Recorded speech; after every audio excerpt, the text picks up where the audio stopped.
नमस्कार बंधुरा welcome to unicorn. तो गाइस এই ভিডিওতে আমরা আইপিএল এর এমন একটা টিম নিয়ে কথা বলবো যেই টিমটা নিয়ে হয়তো খুব বেশি আলোচনা হচ্ছে না, বাট অ্যাকচুয়ালি সেই টিমটার কাছে কিন্তু দুরন্ত পটেনশিয়াল আছে এবারের আইপিএলে দারুণ কিছু করে যাবার। সেই টিমটার কাছে ফায়ার পাওয়ার আছে, ভালো বোলিং আছে এবং সঙ্গে টিমটাতে ব্যালেন্সও আছে।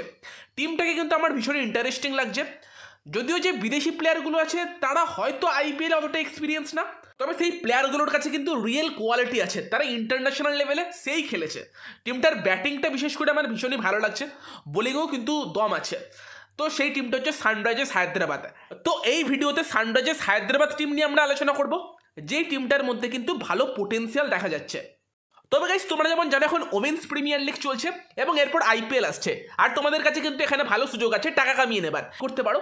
যারা জিতবে মনে হচ্ছে তোমাদের নিজেদের আর কি নলেজটাকে কাজে লাগিয়ে, এবং দেন সেই টিমটার উপর তোমরা কিন্তু ভরসা করতে পারো। তো এইভাবেই তোমরা ওখানে খেলতে পারবে। তো সেখানে গিয়ে রেজিস্টার করে খেলে দেখতে পারো। তো আবার যদি আমরা মেন টপিকে ফিরে আসি, তো সেখানে সানরাইজার্স হায়দ্রাবাদ টিমটার এবারের আইপিএলের বেস্ট প্লেয়িং 11 কি হতে পারে সেই নিয়ে আমরা কথা বলবো। তো সেখানে সানরাইজার্স হায়দ্রাবাদের দুজন ওপেনার কারা হতে পারে। তো আই থিঙ্ক টপ 3তে সানরাইজার্স হায়দ্রাবাদ তারা কিন্তু ইন্ডিয়ান প্লেয়ার খেলাবে আর মিডল অর্ডারে বিদেশি প্লেয়ারগুলোকে ইউজ করবে। তো সেক্ষেত্রে ওপেন কে করবে? তো ওপেন করবে এবারের আইপিএল অকশন থেকে নেওয়া মায়াঙ্ক আগারওয়াল। তো মায়াঙ্ক তো যথেষ্ট কোয়ালিটি প্লেয়ার, তাকে হায়দ্রাবাদ নিয়েছে, তো সে তো ডেফিনেটলি ওপেন করবে। আর মায়াঙ্কের সঙ্গে যে ওপেন করবে সে হচ্ছে অভিষেক শর্মা। অভিষেক শর্মারও কিন্তু লাস্ট আইপিএলটা বেশ ভালো গিয়েছিল। তো ডানহাতি বাঁহাতি কম্বিনেশন, তো মায়াঙ্ক আগারওয়াল এবং অভিষেক শর্মা সেই জুটিটা কিন্তু ভালোই হতে পারে। 3 নম্বরে খেলবে অবভিয়াসলি রাহুল ত্রিপাঠী। ত্রিপাঠী এমন একটা প্লেয়ার যে সবসময় ইন্টেন্ট নিয়ে খেলে। এই মুহূর্তে ইন্ডিয়ান ন্যাশনাল টিমে চান্স পেয়ে গিয়েছে, লাস্ট 3টে আইপিএল ধরে খুব ভালো করে আসছে। কেকেআর হয়ে দারুণ করেছিল, দেন লাস্ট আইপিএলে হায়দ্রাবাদের হয়েও কিন্তু যথেষ্ট ভালো খেলেছে। তো তাকে নিয়ে তো কারো সন্দেহ নেই, সে 3 নম্বরে খেলবে।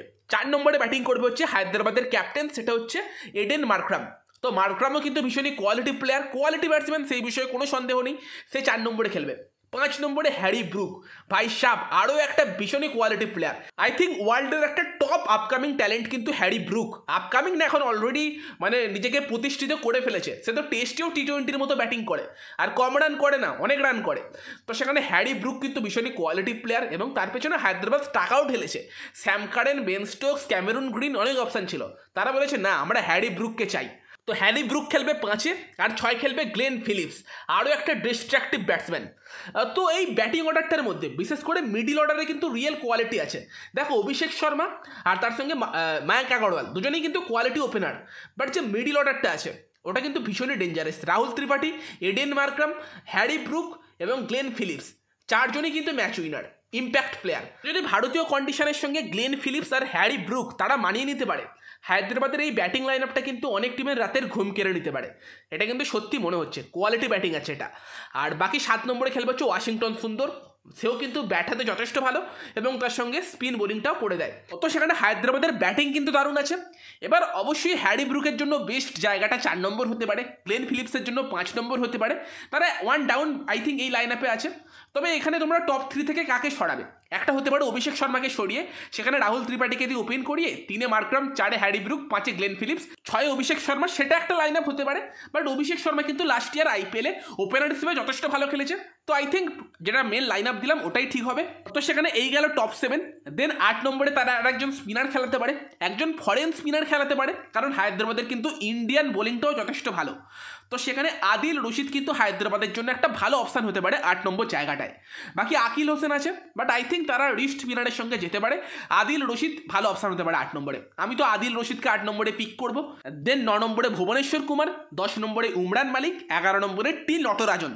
তো বোলিংটাও কিন্তু বেশ ভালো আছে, ইন্ডিয়ান বোলিং হলেও ভুবনেশ্বর কুমার নতুন বলে ভীষণই এফেক্টিভ, টি নটরাজন ডেথে যথেষ্ট ভালো বোলিং করে, আর সেখানে কিন্তু উমরান মালিক তার স্পিডটা মিডিল ওভারে কাজে আসবে। তো সেখানে কিন্তু এই প্লেয়িং 11টা হায়দ্রাবাদের জন্য বেস্ট 11 হতে পারে। এছাড়াও হায়দ্রাবাদ কিন্তু ইম্প্যাক্ট প্লেয়ার হিসেবে আব্দুল সামাদ বা সামার্থ ভ্যাসের মতো কিন্তু একজন হার্ড হিটার ব্যাটসম্যানকে ইউজ করতে পারে, করে নিজেদের ব্যাটিংটাকে আরও স্ট্রং করতে পারে। অথবা বোলিং স্ট্রং করতে চাইলে সেখানে কার্তিক ত্যাগীর মতো আর একজন ফাস্ট বোলার খেলাতে পারে। তো আই থিঙ্ক এটা হায়দ্রাবাদের জন্য বেস্ট লাইন আপ। আর যদি হায়দ্রাবাদ একজন বিদেশি ফাস্ট বোলার খেলাতে চায়, সেখানে আদিল রশিদের জায়গায় মায়াঙ্ক মার্কান্ডেকে খেলাতে পারে, খেলিয়ে ধরুন 18 জনের জায়গাটাতে আর কি মার্কো জ্যানসেনকে ইউজ করলো, অথবা ফারুকি একটা অপশান হতে পারে। এগুলো অপশান আছে, বাট আই থিঙ্ক যে প্লেয়িং 11টা দিলাম ওটা কিন্তু দারুণ একটা প্লেয়িং 11 হায়দ্রাবাদের জন্য, এবং স্কোয়াডে ব্যালেন্স আছে, ব্যাটিংয়ে ফায়ার পাওয়ার আছে, বোলিংও ঠিকঠাক আছে। এবং এই টিমটা কিন্তু আইপিএলে ভালো কিছু করতে পারে। তোমাদের কি মনে হয় এই টিমটার সম্বন্ধে তোমরা কমেন্টে জানিও। ভিডিওটা ভালো লাগলে ভিডিওটাকে লাইক করে দিও, শেয়ার করে দিও, আর আমাদের চ্যানেলে প্রথমবার এলে চ্যানেলটিকে অবশ্যই সাবস্ক্রাইব করে তার পাশের বেল আইকনটাকে অন করে দিও। তো চলো এই ভিডিওতে এই পর্যন্তই, বাই বাই।